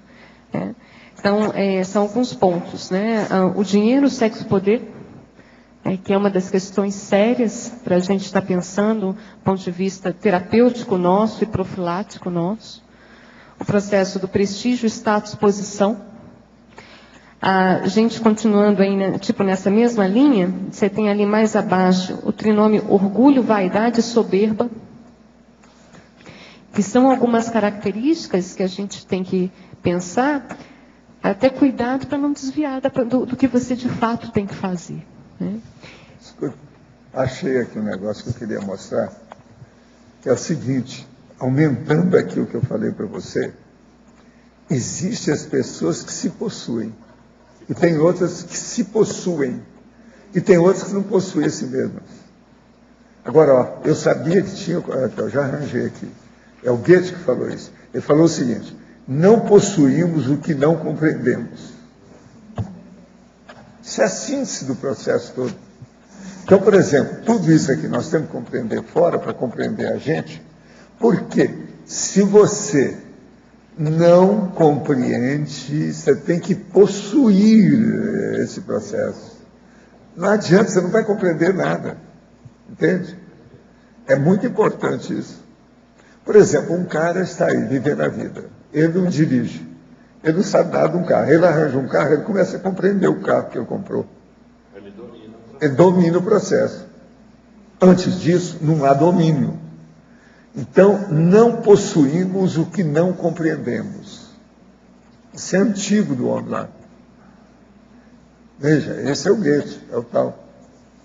É o maior cara que tinha na Alemanha. Agora aqui, no processo de venda de serviços, temos que convencer o comprador que o serviço que estamos vendendo é a melhor opção para ele. Dessa forma, o vendedor pode utilizar diversas técnicas, como manipulação pelo discurso, o body language e mesmo sugestões diretas. Então, eu gostaria de saber como o vendedor poderia agir para não aumentar sua interpretação grupo kármica e, ao mesmo tempo, manter-se competitivo em relação aos demais fornecedores que não têm tal preocupação. Sai dessa. Fala aí para ele, vamos ver. É interessante que é o seguinte, você já começa a falar de convencimento, né? Convencimento aí já é um problema. Você sabe, não, vender já é um problema sério. Então, a primeira coisa é o seguinte: o que ele está vendendo? Isso é a primeira pergunta que eu acho que você devia fazer.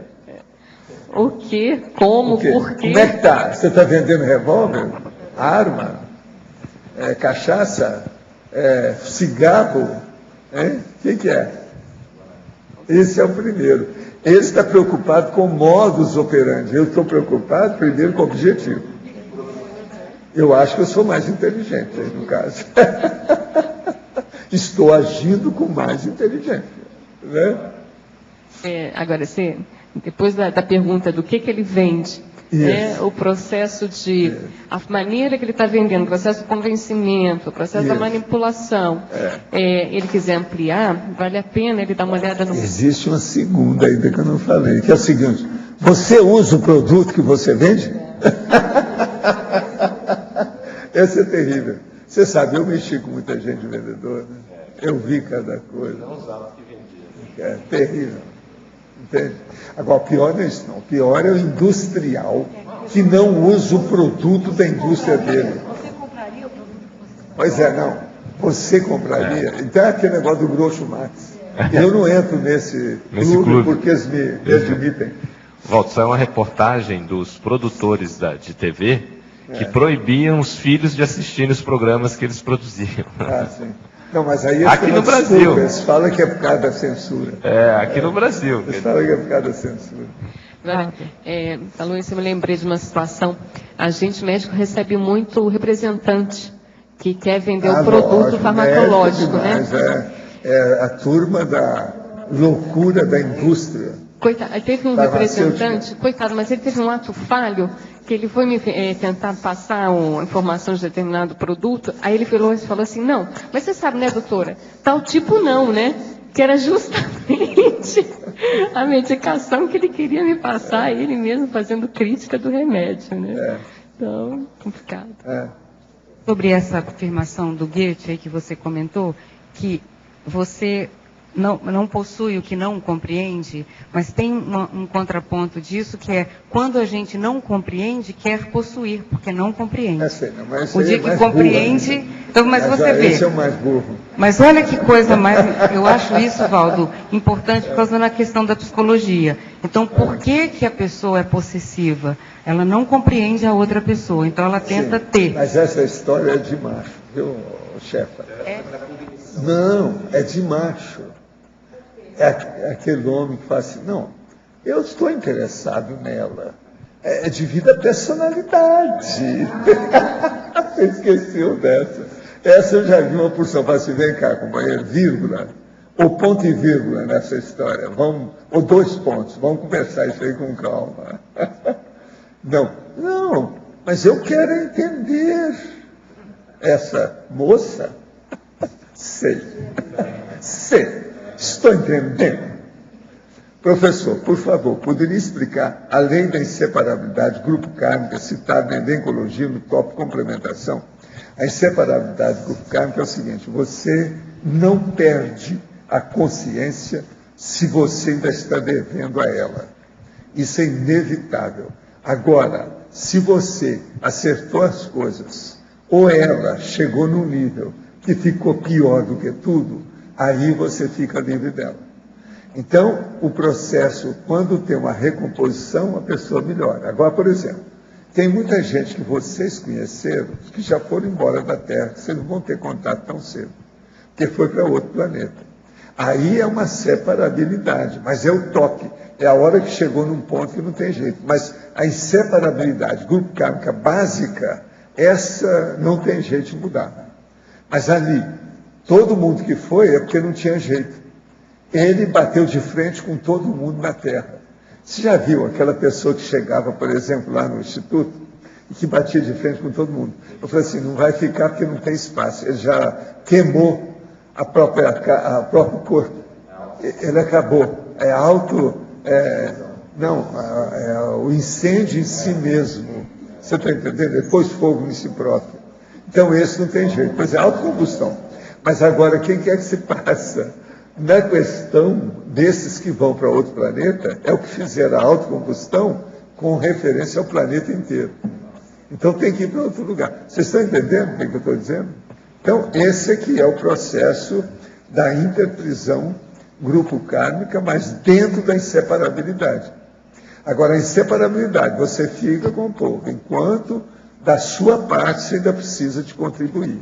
Hoje nós estávamos falando isso sobre o caso aí da Juliana, é aquele caso todo. Como os fatos vivenciados durante uma projeção através do psicossoma chegam até a nossa memória física cerebral? Como isso seria explicado cientificamente? Não, o problema todo é o seguinte: a pessoa ela pode ter 2 ou 3 ou 4 ou 5 memórias diferentes. Agora, tudo isso é muito complexo, difícil e exige muito da pessoa. Então, ela tem que ter uma maleabilidade, com uma abertura consciencial enorme para ela chegar nisso. Então, o processo da projeção é muito mais sério nisso. Agora, veja, você falou através do psicossoma. Agora, pensa uma projeção pelo mental soma. E a pessoa lembra. Essas coisas tudo tem. Então, é um processo da pessoa estudar. Agora, o que manda aí é o paracérebro. Para compreender isso aí, a pessoa tem que estudar o paracérebro. É comum, quando se inicia os EVs, meditações, sofremos um assédio, um autoassédio muito grande, quando a pessoa já é assediada. Quando inicio meus estudos de EV, meus EVs, sofro assédio ou autoassédio por tipo de pessoas e situações que não suportam e volto ao marco zero. Então, meu chapa, você está precisando trabalhar mesmo. Apenas o EV resolve? Se o EV não resolver, é só baratosfera. Tem que dar um jeito, vamos trabalhar com isso. Agora, pede ajuda para quem mexe com o processo, ou frequenta algum local que você pode mexer na dinâmica parapsíquica. Isso vai incentivar você a ficar livre do processo. Outra coisa, quando puder, apareça aqui no acoplamentário. Isso aí pode ajudar demais a pessoa. Fora os laboratórios, porque tem os laboratórios também que pode usar. Isso vai ajudar. Um laboratório, por exemplo, se você aparecer aqui, no seu caso, eu já te falo desde já, venha para o laboratório da pensenologia. Agora aqui, esse verbete caia para você. Em momento oportuno, estou no fim do mestrado em ecologia e tenho dúvida se prossigo no doutorado ou entro de cabeça na área de educação científica para professores escolares. Gostaria que a Verbetol comentasse 2 pontos do detalhismo em tecnologia. A técnica da tela mental, a técnica da circularidade, na classificação da assistência. Nós temos aqui a técnica da tela mental. Essa técnica é justamente, às vezes, um assistente que está um pouco incauto no dia a dia dele, e muitas vezes ele tem algumas dificuldades, ele comete determinados erros com algumas pessoas, E aí, ao final do dia, ele pode repassar todo o dia dele, como é que foi, se ele teve alguma dificuldade, se teve algum conflito. E se ele tiver lembrança de ter algum conflito com alguma pessoa, ali já é uma oportunidade para ele colocar a pessoa na tela mental dele e encaminhar bastante energia para essa pessoa, o melhor para essa pessoa. Outras vezes, ele até está vendo a pessoa no dia a dia, ele gostaria de assistir, mas não o assistente ou a pessoa, ou melhor, a pessoa a ser assistida não dá abertura, não tem como ele fazer assistência. Então, ele pode colocar a pessoa também na tela mental, que ele gostaria de assistir, encaminhar as melhores energias para a pessoa. Então, essa é a técnica da tela mental. Agora, eu queria falar para ele que, se fosse no meu caso, eu prosseguiria com o doutorado. É melhor. E assim a pessoa completa o currículo. É melhor. Com relação a outra técnica que ele perguntou, a técnica da circularidade na qualificação da assistência. Muitas vezes você tem a possibilidade de ajudar determinada pessoa colocando determinadas informações, né? Esse é aquele momento da pessoa. Um tempo depois você encontra com aquela pessoa, ela está melhor um pouco daquela dificuldade, e você tem novamente a oportunidade de ajudar ela naquele tipo de problema que ela está passando. Só que ali você já começa a aprofundar e ampliar algumas informações para ela. Então, muitas vezes você ajuda a pessoa com informação, um tempo oportuno, futuro, depois você pode com informação e o processo da energia, e aí você vai ampliando cada vez mais, através da técnica da circularidade, a assistência a essa pessoa. Desde que me conheço por gente, sempre fui muito assistencial e nunca quis nada em troca. Até porque não considero que leis universais me retornariam algo de positivo de volta, pois eu era materialista.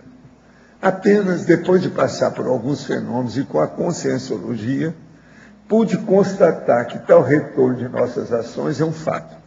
Ainda realizo assistência, sem terceirizar nada em troca. Isso é natural em mim desde criança. O problema é que, às vezes, essa condição assistencial me rende o rótulo de símbolo de Superman, de Atlas, entre outros. Diante disso, o que acho estranho é a falta de entendimento dos meus amigos do que pode ser demais para eles, para mim não é. A Verbetório poderia comentar? É um processo psiquiátrico. Veja, a questão da síndrome do Superman, que aí vira um problema, né? Teve até um verbete que o professor Pedro Fernandes apresentou há pouco tempo sobre o processo de Epicons, que até se evita a síndrome do Superman ou a síndrome da Mulher Maravilha, ou seja, a pessoa começa a fazer assistência, ela às vezes tem um processo de amparo de função, ela ganha mais energia e ali acaba achando que ela pode tudo, né? Que ela salva o mundo, ela consegue resolver qualquer problema. Então, isso, para quem faz assistência, a gente tem que tomar muito cuidado, senão a nossa queda pode ser grande. A gente vê que esse Superman ou essa Super Mulher Maravilha, ela não existe, né? Todos nós temos as nossas limitações, até porque o assistido também tem as limitações dele. Adriana, aqui no ar. Não está saindo som, né? Agora.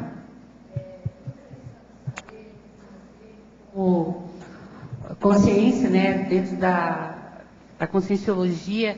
Como é que você, na sua família, assim, eles compreendem você, né, nesse patamar? Hoje de manhã eu estava assim, comentando sobre isso, a dificuldade que a gente tem, às vezes, de assistir a família, né, dentro do novo paradigma consciencial. Eu gostaria que você comentasse um pouco sobre isso. Olha, eu estava até comentando essa semana com uma pessoa, né? Que assim, esse verbete, eu fiz uma apresentação em um curso no início do ano, e aí essa apresentação eu transformei nesse verbete.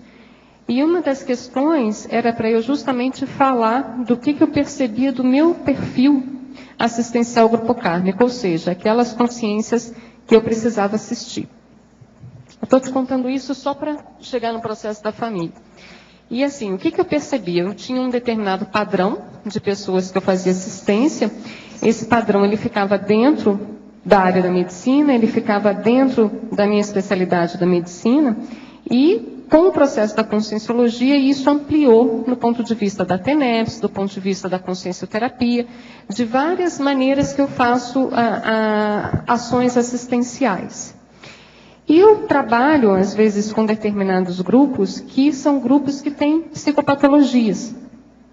E assim, eu sou mulher, né, tenho todo o processo hormonal aí mensal, tenho o processo de estar trabalhando todo dia no Holopensene, que tem um processo de psicopatologia. E aí, uma das coisas mais sérias, e que eu posso te dizer que me deram mais sustentação e que me ajudaram na estrutura que eu tenho, foi o processo da minha família nuclear. Assim, primeiro, nesse desenvolvimento de padrão, eu fui vendo na minha genética, na minha árvore genealógica, tanto por parte de pai quanto por parte de mãe, várias pessoas que tinham o processo da psicopatologia, né? Então, isso era muito claro para mim. E, ao mesmo tempo que eles aí eu estou falando basicamente do meu pai e da minha mãe, ao mesmo tempo que eles me ajudaram com o processo de encontro com essas pessoas dentro da árvore genealógica, o nível de afeto, de aportes, de acolhimento, de segurança, de carinho, tudo que eles me deram na minha infância, na minha adolescência, isso me ajudou demais no processo de estrutura que eu tenho hoje em dia. A questão da afetividade que eles me deram e esse encontro com eles, tanto da afetividade que eles me deram, quanto a afetividade que eu tinha com eles. Então, isso ajudou muito no processo da minha estrutura. Então, eles não são meus pais, por acaso, né? Isso tem uma razão de ser. E cada vez mais eu vejo a escolha tão acertada deles serem meus pais. E o que eu vejo nessa situação? Em nenhum momento, dentro da questão da conscienciologia, e até quando eu saí do Rio de Janeiro, eu abri mão de uma série de condições que eu tinha no Rio de Janeiro e vim para Foz. Em nenhum momento eles fizeram qualquer crítica à minha escolha. Em nenhum momento. Eles entendiam, eles compreendiam. Obviamente eu expliquei por que eu estaria fazendo essa mudança. E só para você ter uma ideia, quando eu vim sozinha. E a única coisa que eu tinha programada aqui era um curso de ECP2 que ia ter, e eu tinha que trazer o meu carro. Era a única coisa que eu tinha. Ainda não tinha emprego, ainda não tinha casa, não tinha nada disso ainda. Mas eu tinha um local que eu iria ficar, e eu fiquei dentro do CAE, que era a minha proposta, ficar dentro do CAE, que até de fato ter uma moradia. Eu tinha uma reserva que profissionalmente eu conseguiria estar sem emprego por 1 ano, e aí eu vim com o meu carro. Meu pai e minha mãe vieram juntos. Meu pai veio me ajudando na direção do carro, super firme. Então, assim, eles sempre me apoiaram nas condições dentro da conscienciologia. Provavelmente devem estar vendo a apresentação do verbete, que eu aviso para eles, eles gostam de ver. Então, assim, realmente são pais, assim, em termos de condições e qualidades, que eu só tenho a agradecer. Duplamente.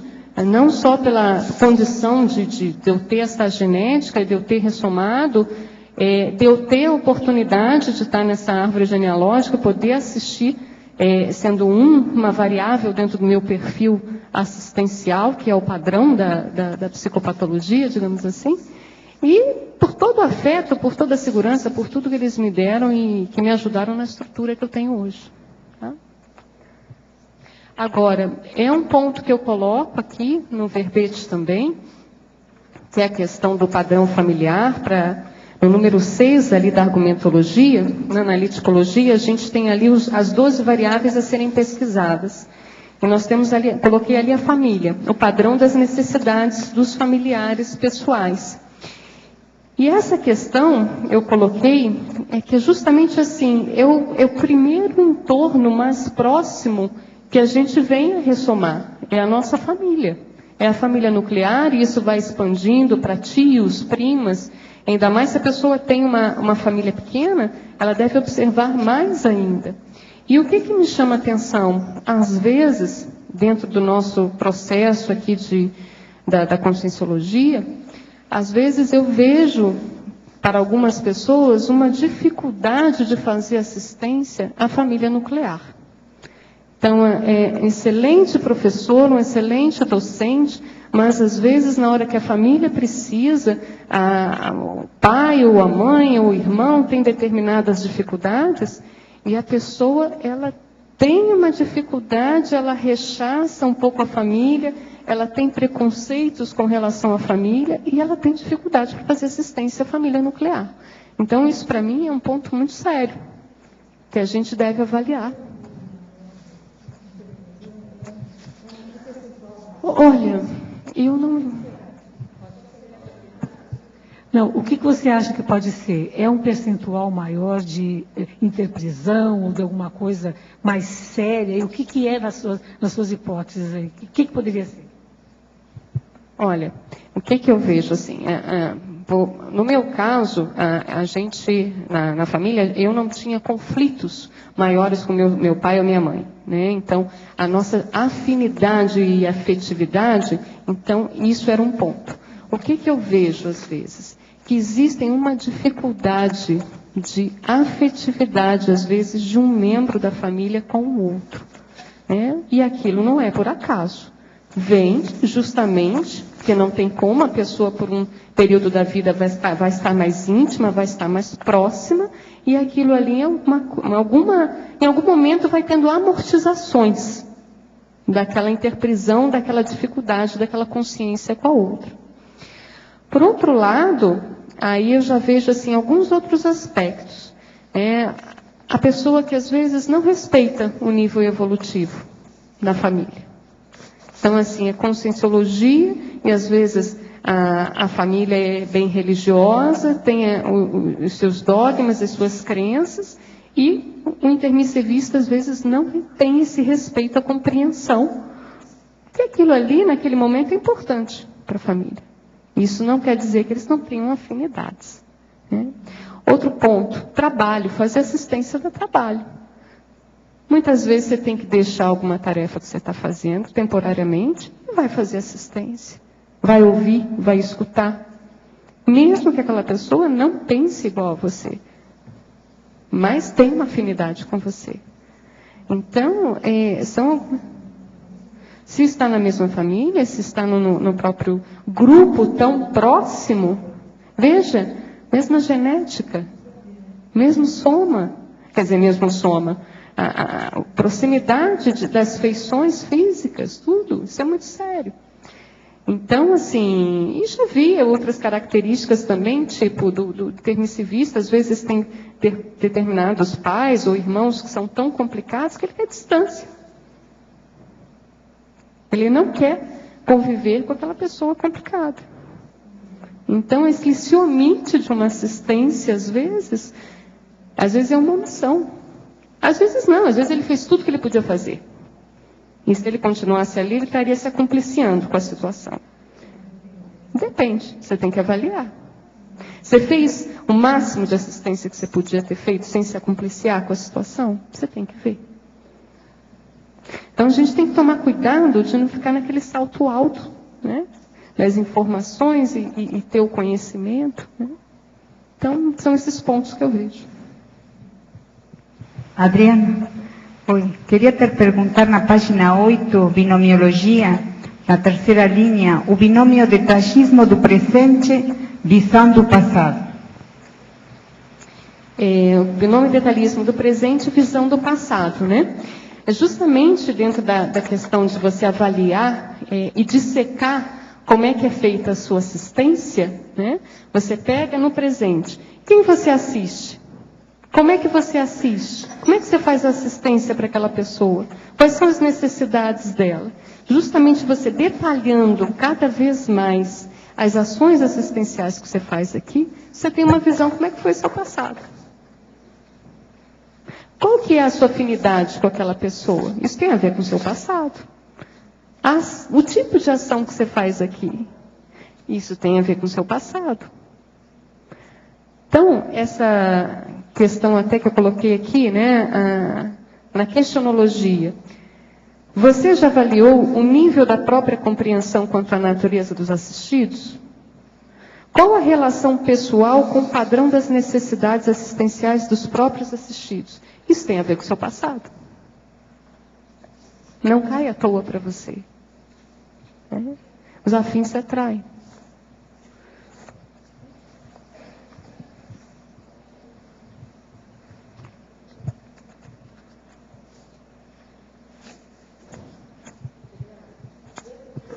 Dessa pergunta da questionologia, muitas vezes, não sei, estou assim te perguntando para ver se você já refletiu nesse sentido.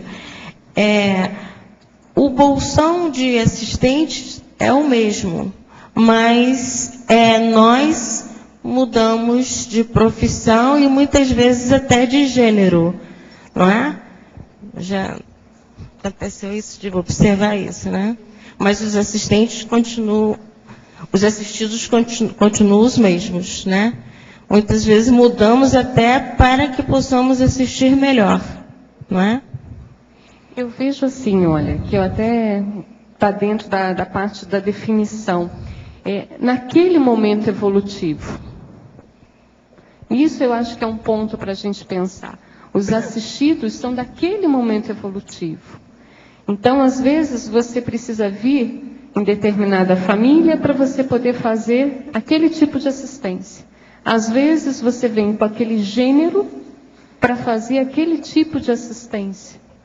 Então, é sempre um processo do momento evolutivo.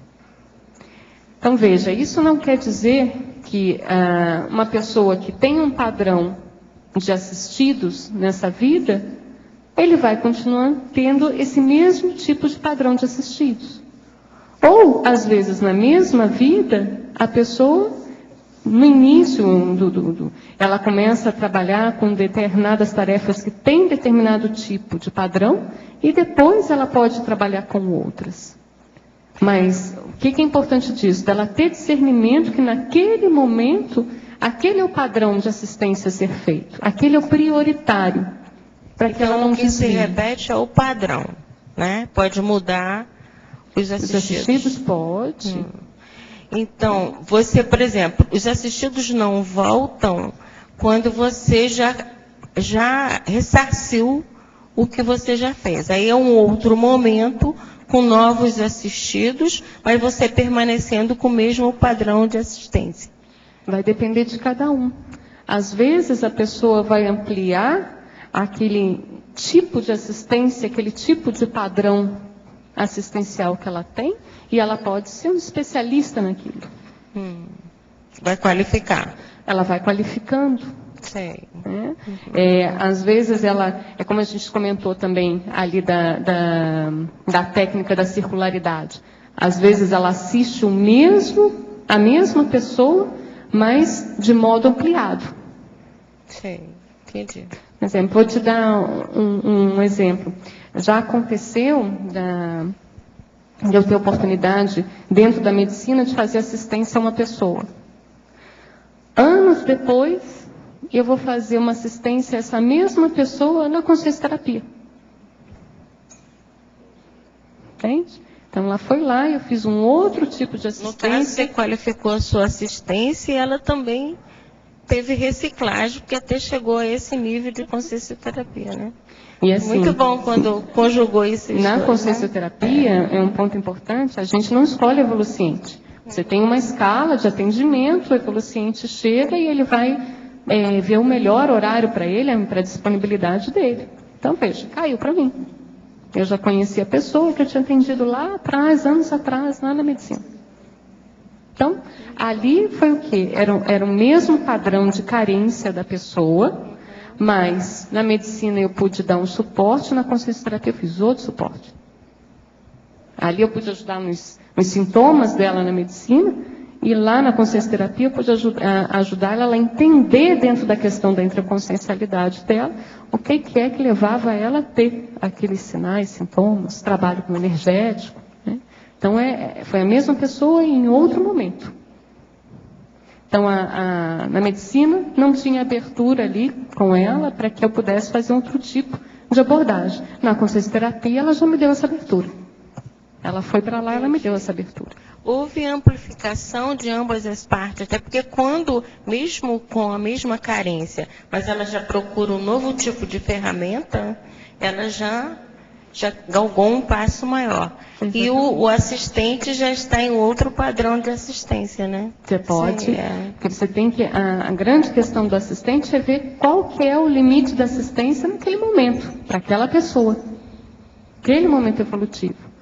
Então, eu vejo assim, esses encontros de destinos, que às vezes você pode ali fazer uma assistência para a pessoa. Isso é muito sério. Se a gente ficar atenta porque ali você pode ter uma oportunidade de fazer assistência em níveis diversos. Isso tudo vai depender de como é que você está preparado para fazer aquela assistência e como é que o assistido pode receber aquela assistência. Qual é o limite dele? Porque às vezes também ele não quer aquela assistência. Ele quer um outro tipo de assistência. Bom, obrigada, clareou bastante.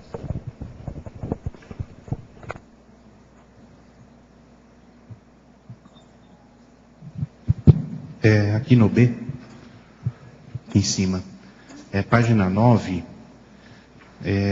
caracterologia, o item número 1, assistente queixumeiro. Queixumeiro. Você podia aprofundar, né? Porque sim, é estranho, eu não sei se já alguém falou que eu cheguei atrasado. Não tem problema, perguntaram sim, mas não tem problema, a gente vê novamente. Não vou me queixar quanto a isso, pode deixar. Ok, obrigado. O assistente, eu coloquei aqui 3 tipos de assistente, né? Aquele que vai fazer assistência ao processo do Grupo Karma. Tem aquele assistente que ele faz a assistência, mas ele reclama do que ele tem que fazer. Dei um exemplo aqui do médico que às vezes tem que drenar um abscesso. Chega lá um abscesso, ele está no pronto atendimento, chegou um paciente com um abscesso, ele tem que drenar. Cheirar abscesso não é bom. E aí o assistente vai lá, o médico vai lá, vai drenar o abscesso, reclama a beça do cheiro do abscesso. Puxa vida, logo um abscesso para drenar. Que é engraçado, né? Como é que pode haver assistência? Quer dizer, acaba havendo uma assistência física, né? Mas com queixa, né? Existe. Parece que fica meio antagônico, né? Exatamente, é essa a questão. Mas tem muita gente que faz assistência, mas queixa do que faz, né? Sim. E aí um ponto importante, eu quis ressaltar realmente esse assistente queixumeiro, e chamou a atenção, que é a segunda pergunta aqui, né, sobre esse aspecto, que é justamente isso. Puxa, a pessoa que vai fazer assistência, não dá para ela queixar. Exato. Ela se disponibilizou para atender aquele perfil, seja que lá no extrafísico, do intermissivo, ela preparou aquela situação da tarefa que ela tem que fazer aqui, não dá para ela queixar. E mesmo assim a gente vê que queixa. A maioria também faz isso. Tem aqui na Mega Pensenologia, tem lá segundo Mega Pensene, lamentar-se não, assistir. Que é justamente essa questão. Realmente. Obrigado. Ali nos outros depois, a gente viu que o assistente motivado é aquele assistente que utiliza o trinômio motivação, trabalho, lazer. Né? Então, aquela assistência dele, ele faz com motivação. Aquilo ali é um lazer para ele. Né? E, ao mesmo tempo, a gente também vê que tem um assistente tarefeiro. Ele faz, mas ele não tem tanto ânimo com aquilo, mas também não se queixa daquilo. Ele faz. Por fazer, né? Faz. Ele faz. Ele não se queixa, mas também não faz lá com aquele ânimo. Faz. O ideal é o segundo, né? O ideal é o segundo, né? O ideal motivado. É que a gente... Agora, é interessante, né? Eu vejo que quanto mais a gente tiver o processo de recuperação de cons, entender mais o nosso nível de consciencialidade, entender mais o que de fato, quem somos e o que a gente tem que fazer, não tem como sair do trinômio motivação, trabalho, lazer. Né? Por isso que os outros até incomodam, né? Porque quem já está nesse contexto fala, puxa, mas como é que pode ter assistência nessas outras condições, né? Mas tem, não? Entendi. Obrigado. Eu achava, Adriana, a importância dos níveis de abordagem que pode ter a pessoa sem deixar de fazer. Os níveis de abordagem. O modo, o jeito dela poder ajudar. Às vezes de uma maneira, outras vezes de outra. O importante é ajudar mesmo. Mas tem às vezes que as mudanças do jeito da abordagem são precisas. Não significa isso que a pessoa deixe de assistir. Isso é o que eu acho, né? Acorde com o perfil assistencial. Às vezes, não sei se estou sendo clara, as mudanças na abordagem podem ser diferentes, mas não assistência mesmo. Aí a gente... Depende o assistido, depende a situação, depende o que está acontecendo no entorno. Entende? Eu acho que tem muita coisa detrás. Não, tem que ver um panorama muito amplo para a pessoa poder ir olhando, mas na verdade é assim, a pessoa tem que assistir. Agora, veja, eu acho que a pessoa fazer assistência já é uma boa. Claro. Agora, se ela qualifica essa assistência, quanto mais ela qualificar, melhor. Quanto mais lúcida ela tiver, melhor. Quanto mais profilática, melhor. Por quê? A partir do momento que ela vai fazendo as reciclagens dela intraconscienciais, ela se torna um assistente melhor. Então, veja. Qualifica a tarefa. Eu acho que um grande qualificador nosso, do ponto de vista de fazer assistência, é a autorreciclagem. Claro.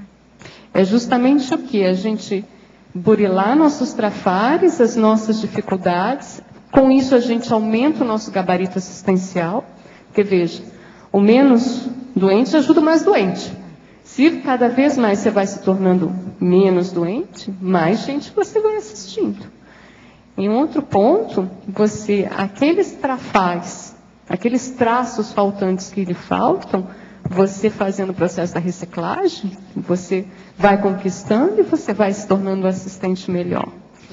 Porque essa só assim, não, mas eu faço assistência. Ok, mas pode melhorar? Os limites vai burilando, né? Vai eliminando melhor. Eu vejo pouco assim, a pouco, que os limites é até o processo da tara parapsíquica, né?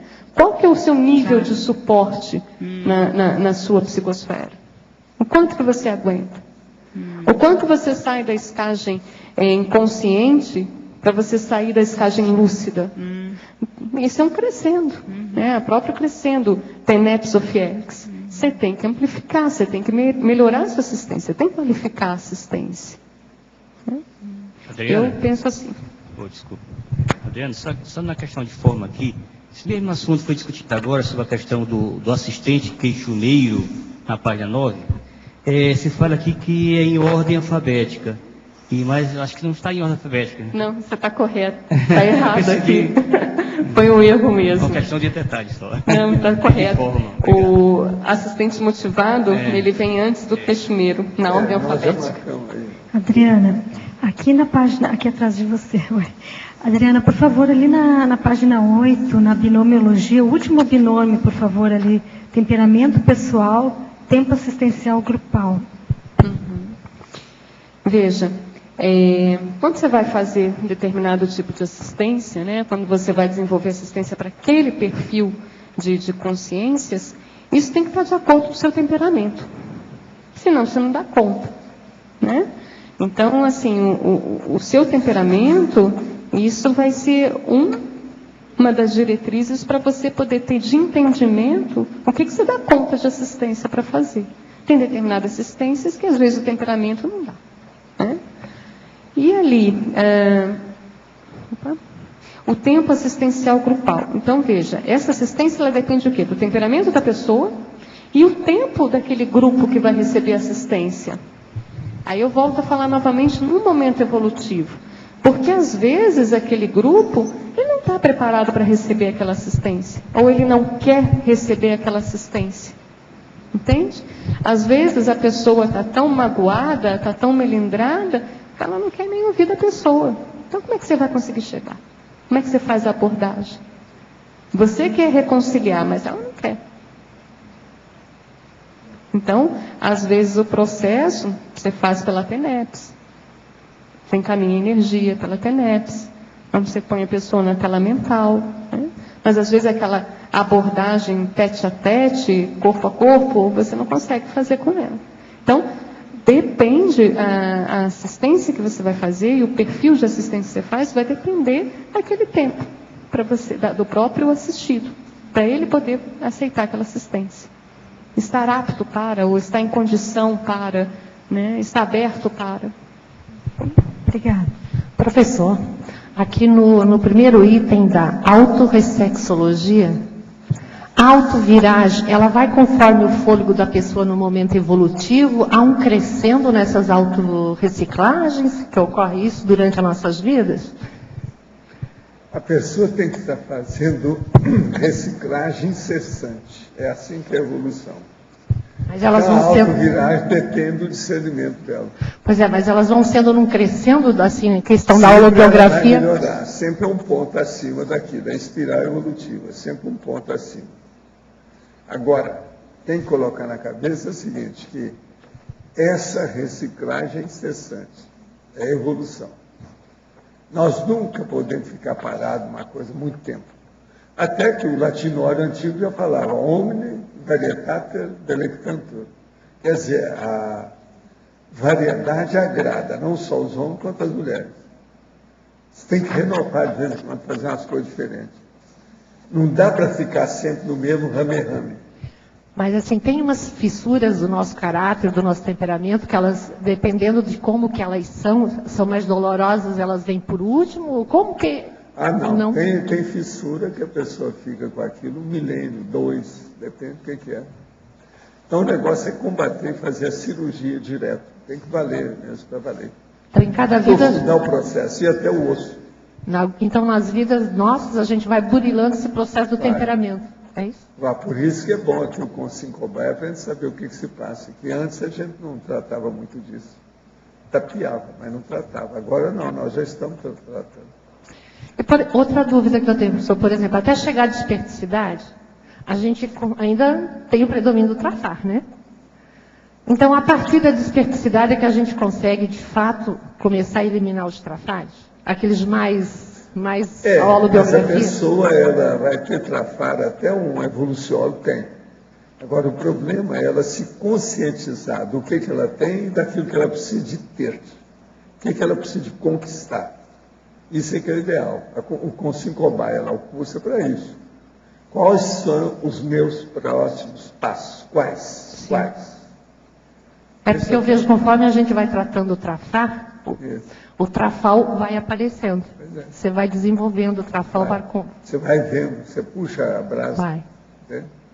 Agora, nós esperamos mais 200 verbetes das fatais, tá certo? Assim, tá certo? Os nossos comerciais, por favor. Obrigada. As pontuações da tertúlia de hoje foram 68 assinaturas no livro de presença, 20 perguntas presenciais e 12 perguntas respondidas online. Hoje temos 5 recados. Rosemary, imersão na escrita. Vera, palestra gratuita, Apex, em Porto Alegre. Lúcio, dinâmica assistencial parapsíquica, Intercampi. Teuma, campo assistencial holossomático. Ana, curso senso de parafiliação. Nosso convite para você que está desenvolvendo o seu livro ou que já tem um tema, nós estaremos reunidos em grupo, numa imersão nesse final de semana. Então, vamos passar o sábado inteiro e o domingo inteiro só escrevendo e debatendo. Quem quiser, né, aproveitar essa oportunidade de aproveitar esse campo, a experiência das pessoas que já tiveram oportunidade de publicar, de debater, de trocar ideias, por favor, procure os autores da Unescom. Obrigada. Olá, estamos aqui em nome da Apex para convidar especialmente o pessoal de Porto Alegre para a palestra gratuita Propósito de Vida, que vai acontecer nesse sábado, dia 21 de julho, às 15h30, na Rua Barão do Triunfo, 419, sala 302. No Menino Deus. Isso fica na sede da Evolucim. O fone para qualquer contato sobre os cursos e palestras da Apex é 8579-4674. Então, convidamos vocês.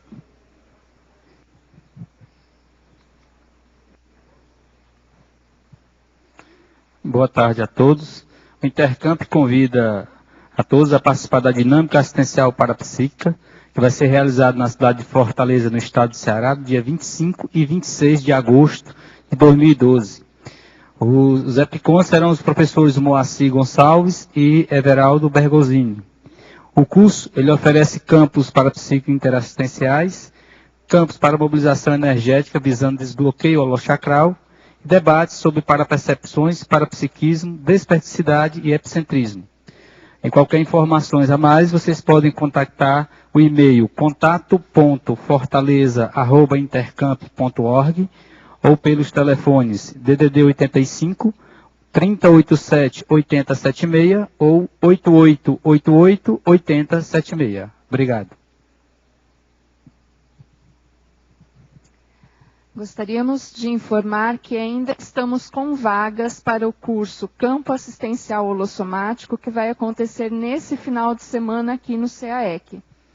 Esse curso vai ser ministrado pelo EPICON Hernande Leite, e ele começa amanhã, no sábado, a partir das 8 horas, no Salão das Dinâmicas. Para quem tem interesse, ainda dá tempo de fazer inscrição até às 18 horas na recepção do CAEC, ou pelo telefone 3525-2652.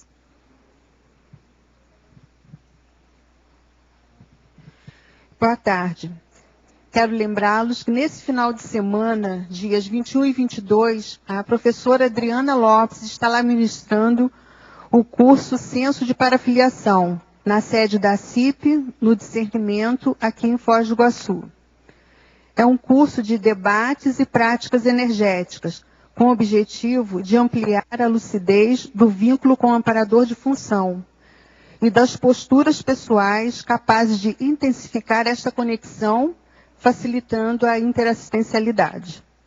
Para mais informações, ligue para o telefone 2102-1421 ou pelo e-mail acip@cip.com. As inscrições estão sendo feitas na sede da CIP, no Discernimento, aqui em Foz do Iguaçu. Esperamos todos vocês. Obrigada.